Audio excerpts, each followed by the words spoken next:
Quando a presença enche a sua casa. Sétimo dia. A recompensa da submissão. Gostaria de compartilhar algo sobre um personagem pouco conhecido, Nabal. Ele era o homem mais rico do Carmelo e tinha uma linda esposa chamada Abigail.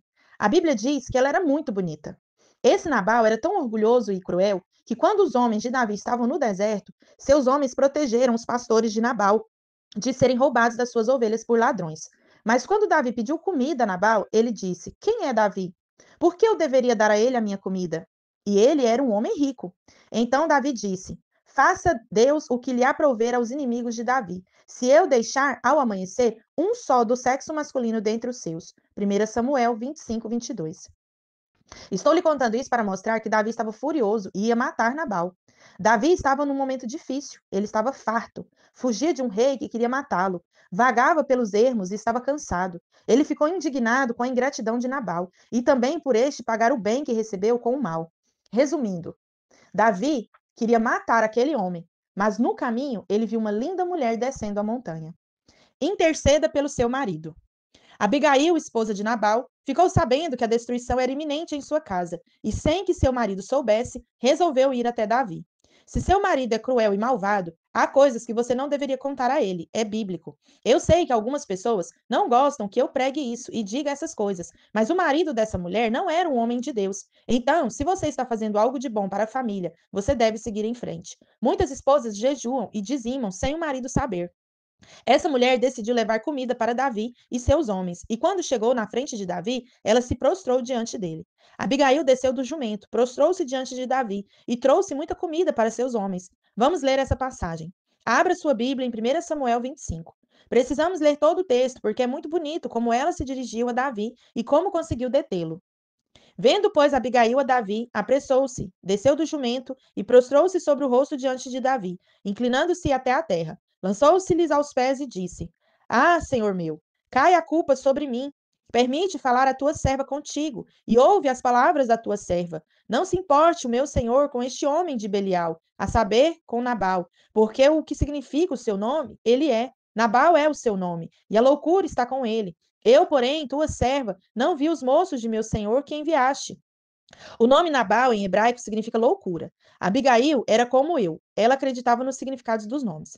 Agora, pois, meu senhor, tão certo como vive o Senhor e a tua alma, foste pelo Senhor impedido de derramar sangue e de vingar-te por tuas próprias mãos. Como Nabal, sejam os teus inimigos e os que procuram fazer mal ao meu senhor.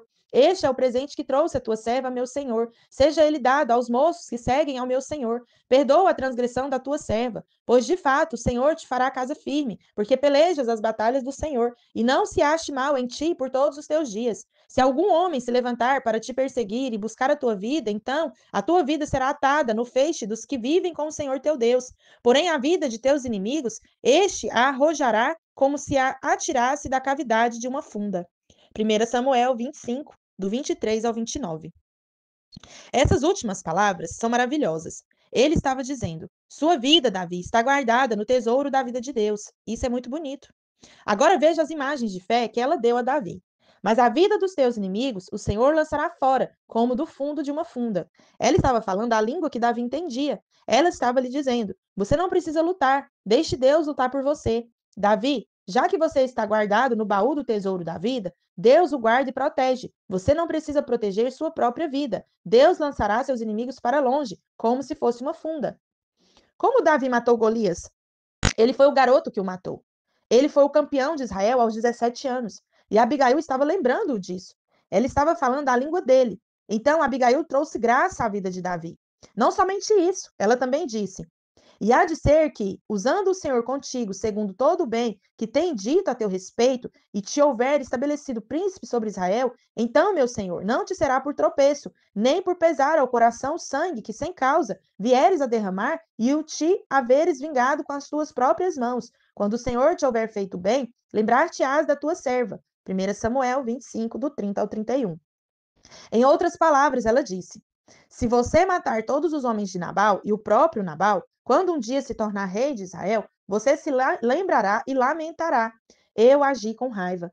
Ela basicamente disse: Davi, você seria culpado e se sentiria culpado. Não é por acaso que, no versículo 3 do mesmo capítulo, a Bíblia diz: o nome deste homem era Nabal, e o nome de sua mulher era Abigail, mulher de bom senso e formosa. Agora voltemos à conversa entre Abigail e Davi. Então Davi disse a Abigail: Bendito o Senhor, Deus de Israel, que hoje te enviou ao meu encontro. Bendita seja a tua prudência e bendita sejas tu mesma, que hoje me tolheste de derramar sangue e de que por minha própria mão me vingasse. Porque tão certo como vive o Senhor, Deus de Israel, que me pediu de que te fizesse mal, se tu não te apressaras e me não vieras ao encontro, não teria ficado a Nabal. Até o amanhecer, nenhum sequer do sexo masculino. Então Davi recebeu da mão de Abigail o que esta lhe havia trazido e lhe disse: Sobe em paz à tua casa, bem vês que ouvi a tua petição e a ela atendi. 1 Samuel 25, do 32 ao 35. O que aconteceu a seguir foi que Davi não matou Nabal. Houve uma festa e Nabal bebeu. No fim, ele se embriagou e algo aconteceu. E se amorteceu nele o coração, e ficou ele como pedra. Passados uns 10 dias, feriu o Senhor a Nabal, e este morreu. 1 Samuel 25, do 37 ao 38. E o que aconteceu com Abigail? Eu amo a palavra de Deus porque ela é como um filme. Ouvindo Davi que Nabal morrera, disse: Bendito seja o Senhor, que pleiteou a causa da afronta que recebi de Nabal e me deteve de fazer o mal, fazendo o Senhor cair o mal de Nabal sobre a sua cabeça. Mandou Davi falar a Abigail, que desejava tomá-la por mulher. Tendo ido os servos de Davi a Abigail, no Carmelo, lhe disseram: Davi nos mandou a ti para te levar por sua mulher. 1 Samuel 25, do 39 ao 40. Não quero assustar nenhum marido com esse exemplo, mas aquela mulher protegeu seu marido, apesar de ele ser um homem ímpio e perverso. Honre o seu marido. A Bíblia diz que ela era mulher muito bonita e sábia, mas mesmo assim honrava o seu marido, que era maligno. O seu marido se chamava Nabal, que significa tolo. A Bíblia diz que não havia ninguém que podia ponderar qualquer situação com ele. Infelizmente, existem homens que não são persuasíveis. Não importa o argumento que usemos, eles vão rejeitar. Essa é a principal característica da loucura. Quando um louco afirma que ele é Napoleão, não há ninguém que possa convencê-lo do contrário. Agora, imagine ser casada com um homem assim. Abigail disse que o nome dele também significa louco. Que nesses dias todo Nabal seja transformado em nosso meio. Abigail não tentou ponderar com Nabal. Ela foi diretamente a Davi para resolver o problema. Ela foi interceder. Querida irmã, interceda pelo seu marido ignorante, com o qual não se pode conversar. Deus vai mudar a sua história. Eu não creio que essa história está registrada para ameaçar certos maridos, mas para motivar muitas esposas que são como Abigail. Continue intercedendo pelo seu marido e Deus vai transformá-lo num príncipe. Deus tem um compromisso com aqueles que se submetem. Nabal foi morto por causa da submissão de Abigail. Depois ela se casou com o futuro rei porque ganhou o favor do Senhor. Existe algo interessante no Novo Testamento. Quando Paulo vai instruir os casais em Colossenses, ele fala primeiro às mulheres. Quando escreveu aos Efésios, Paulo novamente se dirigiu primeiro às mulheres. Depois, Pedro faz a mesma coisa, fala primeiro às mulheres. Isso é surpreendente, porque o homem é o cabeça, e a instrução deveria ser dada primeiro a ele, mas Deus não faz assim. Creio que é porque as mulheres têm mais inteligência espiritual do que os homens. São mais sensíveis e entendem mais rapidamente as coisas do espírito. Muitas mulheres têm uma inteligência natural e uma sabedoria muito maior do que os homens. Precisamos admitir isso. Por isso, o marido não deve tentar resistir ao ministério da sua esposa.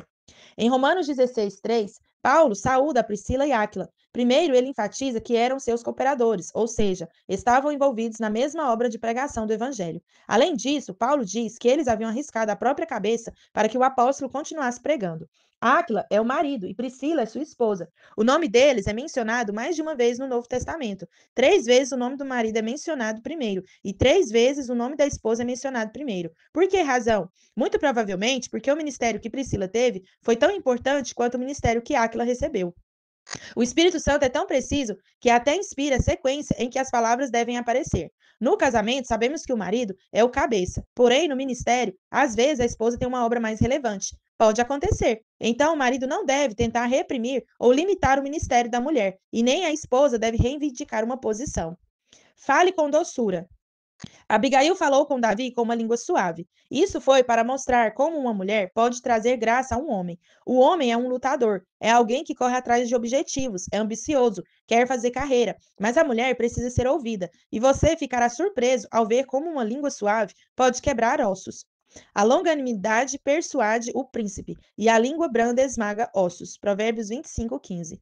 O homem é o braço, a mulher é o pescoço. Ela vira o homem conforme sua influência, não discutindo ou falando mais alto do que ele, não por meio de chantagens, mas falando com suavidade e graça. Uma coisa que aprendi é que muitas vezes não adianta ir diretamente àquele que tem a posição, mas é mais produtivo ir àquele que tem influência. Às vezes eu me pergunto se é a posição ou a influência que é o mais importante. Geralmente pensamos que temos de ir ao chefe, mas muitas vezes é o secretário que tem mais influência para resolver problemas. Escolha pessoas que tenham influência e não necessariamente aquelas que têm o comando. Deus deu posição ao homem e influência à mulher, como Abigail, que influenciou Davi e o impediu de matar. Essa foi uma influência excepcional da graça. Faça a sua parte mesmo que ele não faça a dele. Se você não vai se sacrificar pela sua esposa, se não vai morrer por ela, não se case. Se ainda tiver dúvidas, não case. Não cometa esse erro por desespero. Não se casem a menos que cheguem ao ponto de terem certeza um do outro. Tanto que a partir desse momento, vocês não pensarão mais como eu, mim, meu, mas como nós, nosso, nossa família, nossa casa, nosso futuro, nossas finanças. É uma vida de sacrifício.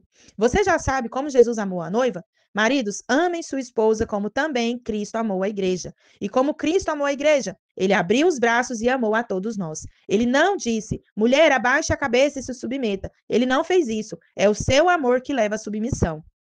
Mas, por favor, não leia as responsabilidades do seu marido para ele. E homens, não digam para sua esposa, mulher, você deve se submeter a mim.